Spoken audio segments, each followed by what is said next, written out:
Hello, for those of you who don't know who I am, my name is Johnny and I run a YouTube channel called JBCTR. Now today I've been invited by Revo down to Bruntingthorpe.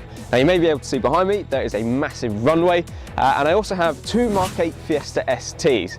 Now they're both similarly spec'd, which I'll cover in a minute, but there's one key difference between the two of them, which I'm sure you can guess. My car is the car on the left, the one without the Revo number plates on it, so I have been helping Revo test their latest software for the Mk8 Fiesta ST for the past month or so. I've been very impressed with it, but this morning my car was put back to stock, and the idea of today is just to find out what difference that software makes in a real world environment.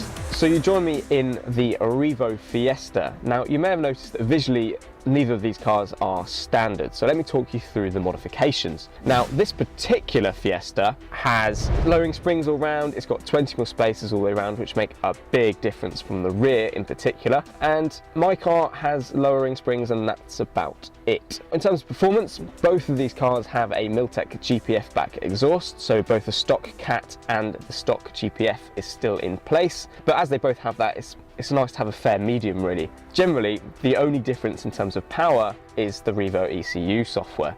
So it'll be interesting to see just how far ahead this car pulls today.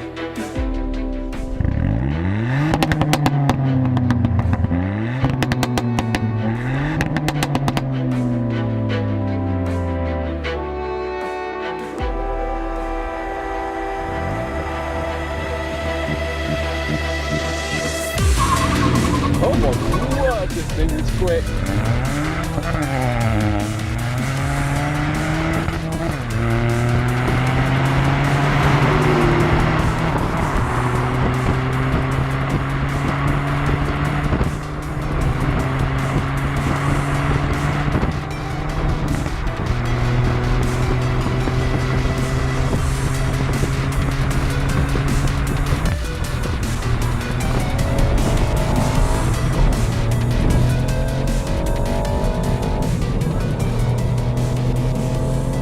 Wow, this thing just pulls, man. It's absolutely just, we're into fit, 110, 115, 120, 125. Like, it just keeps pulling, man. Looking at the Fiesta behind me, I mean, that's a massive gap between this car, with just some software on it, essentially, and a stock car. I mean, the gap is absolutely mammoth. It's huge. To be fair, like stock versus this, the launch was, you know, reasonably even, if I'm going to be brutally honest. But I mean, at the end, top end of first, we started to pull.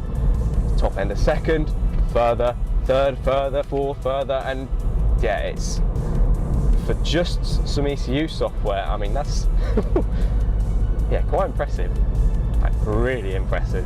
Now, I don't know if you noticed as part of that run that the overrun from the exhaust is slightly more exuberant than the stock form, should we say. So every time you change gear, you get a few more pops and bangs. And if you want to rev it statically, which some people do, you'll hear significantly more sort of like overrun from the exhaust. And it just sounds a bit nicer, really. It's a slightly different tone to the exhaust, and yeah, it actually sounds pretty nice, to be fair. Revo have done a good job.